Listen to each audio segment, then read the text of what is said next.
Loops के लिए vegan plant based diets क्या ये असरदार हैं और नतीजों को अधिकतम करने का सबसे अच्छा तरीका क्या है? इस वीडियो में हम आपको लूपस के लिए वेगन और प्लांट बेस्ड डाइट्स के बारे में बताएंगे और ये अन्य डाइटरी अप्रोचेस के मुकाबले कैसे हैं। हम आम गलतियों, मुख्य खाद्य पदार्थों, किन चीजों से बचना है और बेहतरीन नतीजों के लिए अपनी प्रगति को कैसे मॉनिटर करें। अंत तक जुड़े रहें।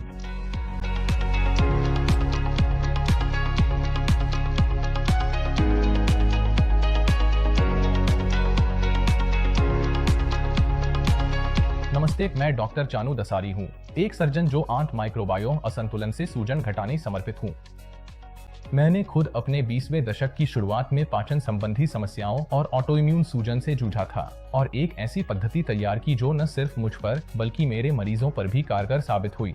मेरी इस पद्धति को माइंड कट इम्यूनिटी अप्रोच कहा जाता है और वर्षों में इससे हजारों लोगों को सफलता मिली है। अगर आप या आपके जानने वाले किसी को लूपस है और वे सूजन से हमेशा के लिए छुटकारा पाना चाहते हैं तो हमारी वेबसाइट gclinic.com पर जाएं और मेरे साथ एक डिस्कवरी कॉल शेड्यूल करें। मैं आपको लूपस से उबरने के लिए कुछ बहुत ही व्यावहारिक कदमों के बारे में बताऊंगा और यह भी समझाऊंगा कि सिर्फ 6 हफ्तों में स्थायी परिणाम कैसे पाए जा सकते हैं। वेबसाइट पर हमारे पास लूपस को प्राकृतिक रूप से दूर करने के लिए ढेरों मुफ्त संसाधन भी उपलब्ध हैं जो आपकी शुरुआत में मदद करेंगे। तो शुरुआत करने के लिए नीचे दिए गए डिस्क्रिप्शन में लिंक जरूर देखें। और हाँ, मैं भूल न जाऊं, ऐसी और सामग्री के लिए लाइक और सब्सक्राइब करें। ठीक है, तो चलिए शुरू करते हैं। जहां एक 2022 का अध्ययन है जिसमें लूपस रोगियों में आहार संबंधी पैटर्न और बीमारी के लक्षणों के बीच संबंध का विश्लेषण किया गया। प्लांट बेस्ड डाइट से लक्षणों की गंभीरता में 26% की कमी आई, थकान, जोड़ों के दर्द और मूड में काफी सुधार हुआ। जहां 2024 का एक अध्ययन है जिसमें 3 लूपस रोगियों ने मुख्य रूप से कच्चे पौधों पर आधारित आहार अपनाने के बाद अपने लक्षणों में तेज और जबरदस्त सुधार देखा और यह भी बताया गया कि कुछ मरीज बिना दवा के 6 साल से भी अधिक समय तक लक्षण मुक्त रहे। अधिकांश रूमेटोलॉजिस्ट आपको बताएंगे कि लूपस के लिए आहार का कोई महत्व नहीं है, तो हम कैसे जानें कि वास्तव में क्या काम करता है। जैसा कि मैंने अपने दूसरे वीडियो लूपस के लिए आदर्श आहार में बताया था, मैं हर व्यक्ति के लिए अनुकूलित फाइटोन्यूट्रिएंट आधारित डाइट प्लान का प्रबल समर्थक हूं। मैं यह निर्धारित करने के लिए 4 मुख्य मानदंडों का उपयोग करता हूं कि कोई आहार लूपस के लिए काम करेगा या नहीं। ये आहार जरूरी नहीं कि पूरी तरह से वेगन या पूरी तरह पौधों पर आधारित हों और संक्षेप में ये 4 मानदंड हैं: फाइटोन्यूट्रिएंट्स, मैक्रोन्यूट्रिएंट आवश्यकताएं, माइक्रोबायोम विशिष्टता और पूर सेंसिटिविटी। अगर आप अधिक विस्तार से समझना चाहते हैं तो लूपस के लिए आदर्श आहार वीडियो देखें, लेकिन फिलहाल मैं आपको इसका एक त्वरित सारांश देता हूं। आपको मेरे अन्य वीडियो से जटिल प्रोटीन की अवधारणा याद हो सकती है। प्रोटीन मूल रूप से कई अमीनो एसिड्स के एक साथ जुड़े होने से बनता है। जब प्रोटीन हमारे पाचन तंत्र में प्रवेश करता है तो हमारी आंतों में मौजूद एंजाइम्स इन्हें अलग अलग हिस्सों में तोड़ देते हैं जिन्हें अमीनो एसिड कहा जाता है और फिर ये अमीनो एसिड्स अवशोषित हो जाते हैं। इन आंतों के एंजाइम्स को प्रोटीएज कहा जाता है और इसका महत्व यह है कि कभी कभी प्रोटीएज अपना काम पूरी तरह नहीं कर पाते, जिससे हमारे आंतों और रक्त प्रवाह में बड़े प्रोटीन कण लंबे समय तक बने रहते हैं। ऐसा क्यों होता है? दरअसल कुछ प्रकार के प्रोटीन को तोड़ना मुश्किल होता है। साथ ही प्रोटीन को तोड़ने के लिए पर्याप्त प्रोटीएज भी नहीं हो सकते हैं। जैसा कि आप पहले से जानते हैं, आंत एक बहुत बड़ा इम्यून अंग है, इसलिए ये अधपचे प्रोटीन विदेशी खतरे के रूप में पहचाने जाते हैं और एक इम्यून प्रतिक्रिया उत्पन्न करते हैं। मूल रूप से शरीर सोचता है कि ये बड़े अधपचे प्रोटीन उस पर हमला कर रहे हैं, इसलिए यह कई तरह के इम्यून केमिकल्स छोड़ता है जो सूजन पैदा करते हैं और यही समस्या बन सकती है। इसके अलावा आपके पास एराकिडोनिक एसिड पाथवे भी है जो सीधे तौर पर जानवरों से मिलने वाले कोलेस्ट्रॉल के सेवन से जुड़ा है। सभी पशु कोशिकाओं की झिल्ली में वसा और कोलेस्ट्रॉल होता है जो हमारे शरीर में एराकिडोनिक एसिड और साइटोकाइंस में बदल जाते हैं और सूजन उत्पन्न करते हैं। क्या सभी पशुजनित उत्पादों में एराकिडोनिक एसिड होता है? नहीं, सिर्फ मांस और वसा युक्त डेयरी उत्पादों में। आपको संतृप्त वसा से भी सूजन की समस्या हो सकती है। इसी वजह से कभी कभी शाकाहारी आहार लूपस के लिए कारगर साबित होते हैं। वे इन सभी सूजन पैदा करने वाले खाद्य पदार्थों को हटा देते हैं। हालांकि शाकाहारी और पौधा आधारित आहारों की भी अपनी कमियां हैं जो आमतौर पर वसा और प्रोटीन की तुलना में उच्च फाइबर और कार्बोहाइड्रेट पर जोर देते हैं। हालांकि लैक्टो और ओवो शाकाहारी विकल्प भी हैं, लेकिन इस चर्चा में हम पूरी तरह से पौधा आधारित आहारों पर ही ध्यान केंद्रित करेंगे। इस आहार में पशु आधारित उत्पादों के विकल्पों की अनुमति होती है, जैसे कि वेगन मीट, चीज और मक्खन के विकल्प। इनमें से कई विकल्प काजू, सोया या नारियल तेल पर आधारित होते हैं, जिन्हें पारंपरिक पशु आधारित उत्पादों की तरह बनाया जाता है। उदाहरण के लिए बियॉन्ड मीट, इम्पॉसिबल मीट, दया चीज और पौधा आधारित दूध जैसे सोया, ओट या नारियल दूध शामिल हैं। इस आहार का उद्देश्य मांस और डेयरी उत्पादों से जुड़ी सूजनकारी प्रभावों को कम करना है।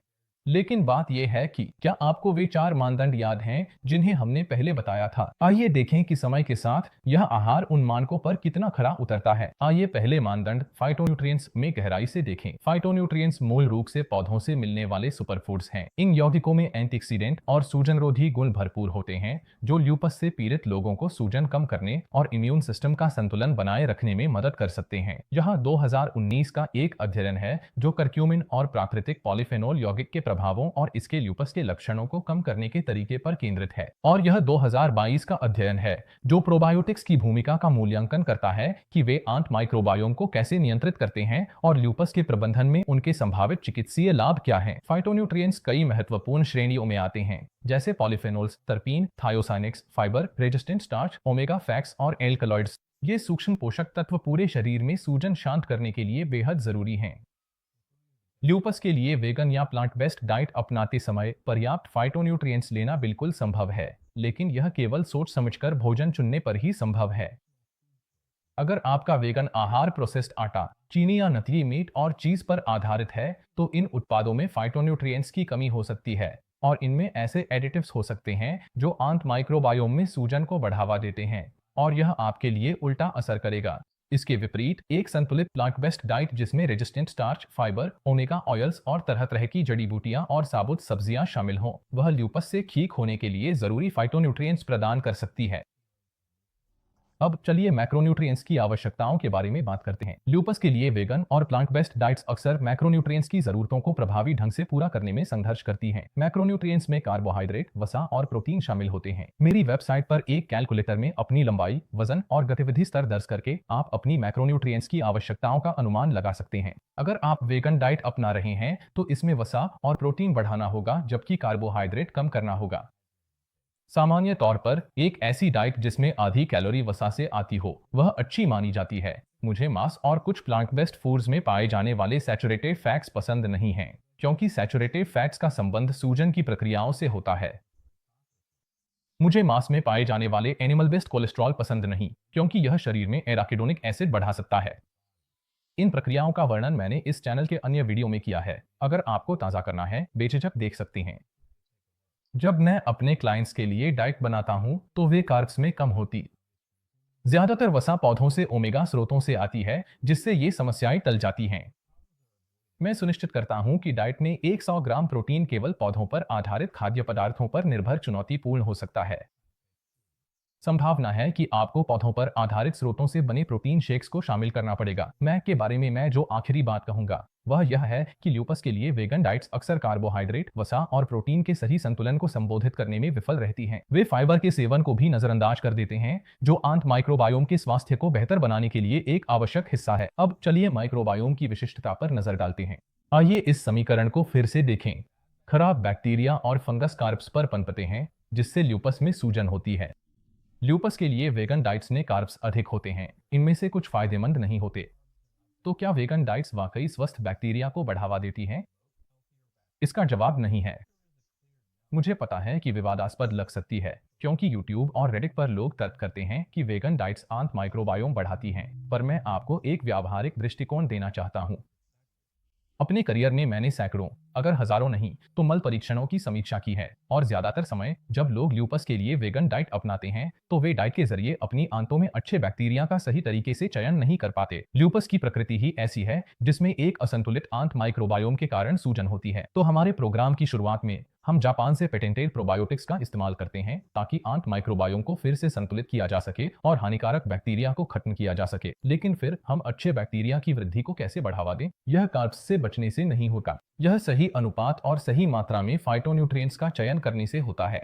और यहीं पर माइंड डाइट इम्यूनिटी मेथड वास्तव में सबसे बेहतर साबित होती है। हम ऐसे आहार तैयार करते हैं जो लाभकारी बैक्टीरिया की विशेष प्रजातियों की वृद्धि को प्रोत्साहित करते हैं, जो एक सुरक्षात्मक बायोफिल्म बनाते हैं और हानिकारक बैक्टीरिया व फंगस को बाहर कर देते हैं। कई हफ्तों में इन लाभकारी बैक्टीरिया की वजह से शरीर प्रो इन्फ्लेमेटरी मार्कर्स जैसे TNF अल्फा और इंटरल्यूकिन 6 का उत्पादन कम कर देता है।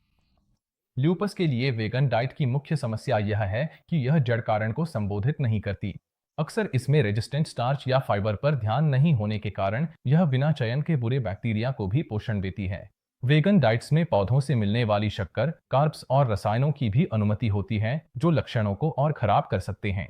हम इसे वेगन जंक फूड कहते हैं और इस रणनीति के साथ मैंने देखा है कि लोग अस्थायी रूप से सुधार करते हैं, लेकिन बाद में उन्हें गंभीर समस्याओं का सामना करना पड़ता है क्योंकि यह डाइट आंत के माइक्रोबायोम की गड़बड़ी को ठीक नहीं करती। लेकिन सही सिद्धांतों के साथ पौधों पर आधारित डाइट ल्यूपस के लिए कारगर हो सकती है और यहीं पर फाइटो डाइट की भूमिका आती है। यह ल्यूपस से जुड़ी जड़ माइक्रोबायोम समस्याओं को सुलझाती है और साथ ही यह लंबे समय तक डाइट में लचीलापन भी देती है, जिसमें चीट मील्स भी शामिल हैं, वो भी बिना किसी नकारात्मक साइड इफेक्ट के। असल में मैं आमतौर पर अपने क्लाइंट्स को प्रोग्राम के दूसरे या तीसरे महीने में चीट मील्स को शामिल करना सिखाता हूँ, क्योंकि तब तक हम ज्यादातर आंत की समस्याओं को टिकाऊ तरीके से हल कर चुके होते हैं। जहां वेगन डाइट फ्लेयर अप्स के दौरान मदद कर सकती है, वहीं यह हमारे क्लाइंट्स के लिए तैयार की गई कस्टमाइज्ड फाइटो डाइट्स की तुलना में दीर्घकालिक रूप से टिकाऊ रणनीति नहीं है। सालों में मैंने डिस्कवरी कॉल्स के दौरान कई लोगों से बात की है जिन्होंने ल्यूपस के लिए पौधों पर आधारित डाइट आजमाई है और उन्हें मुश्किलों का सामना करना पड़ा है। इनमें से ज्यादातर लोग केवल अस्थायी राहत की रिपोर्ट करते हैं, लेकिन जैसे ही वे सामान्य भोजन दोबारा शुरू करते हैं, लक्षण वापस आ जाते हैं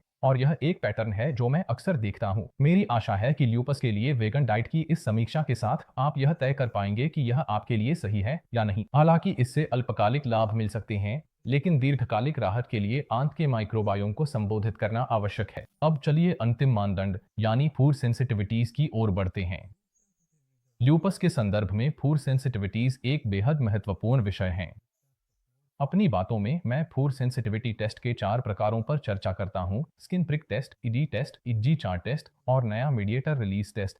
और अगर आप इन टेस्टों की विस्तृत जानकारी चाहते हैं तो मेरी ल्यूपस के लिए फूड सेंसिटिविटी टेस्टिंग पर वीडियो जरूर देखें। जब आप वेगन डाइट अपनाते हैं तब भी कई पौधों पर आधारित खाद्य पदार्थ संवेदनशीलता को ट्रिगर कर सकते हैं। सबसे आम उदाहरणों में प्रोसेस्ड फूड्स, शक्कर, शुगर, अल्कोहल्स, रंग, रसायन और यहां तक कि साबुत खाद्य प्रोटीन जैसे कि बीन्स, मसूर और मटर शामिल हैं। सालों से मैंने लगातार देखा है कि ये चीजें फूड सेंसिटिविटी टेस्ट में सामने आती हैं। यह इस बात को उजागर करता है कि एक या एक से अधिक वेगन आधारित पौधों के खाद्य पदार्थों से प्रतिक्रिया होने का काफी जोखिम है और यही वजह है कि ल्यूपस के लिए वेगन और प्लांट बेस्ड रणनीति अपनाना चुनौतीपूर्ण हो सकता है, क्योंकि यह आपके खाने के विकल्पों को सीमित कर देता है और संवेदनशीलता विकसित होने की संभावना बढ़ा देता है।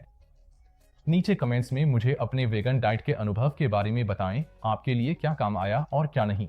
मुझे आपकी यात्रा के बारे में जानकर खुशी होगी। जैसा कि आप जानते हैं, मैंने अपने क्लाइंट्स के साथ माइंड डाइट इम्यूनिटी मेथड का उपयोग करके शानदार सफलता पाई है और मैं व्यक्तिकृत फाइटो डाइट्स और केंद्रित गट माइक्रोबायोम रिकैलिब्रेशन की जोरदार सिफारिश करता हूं ताकि स्थायी परिणाम मिल सकें। अगर आपको यह वीडियो मददगार लगा हो तो ऐसे और कंटेंट के लिए लाइक और सब्सक्राइब करना न भूलें। यह डॉक्टर चंदू डास्त्रा माइंड डाइट इम्यूनिटी क्लिनिक से मैं आपसे अगली बार मिलूंगा।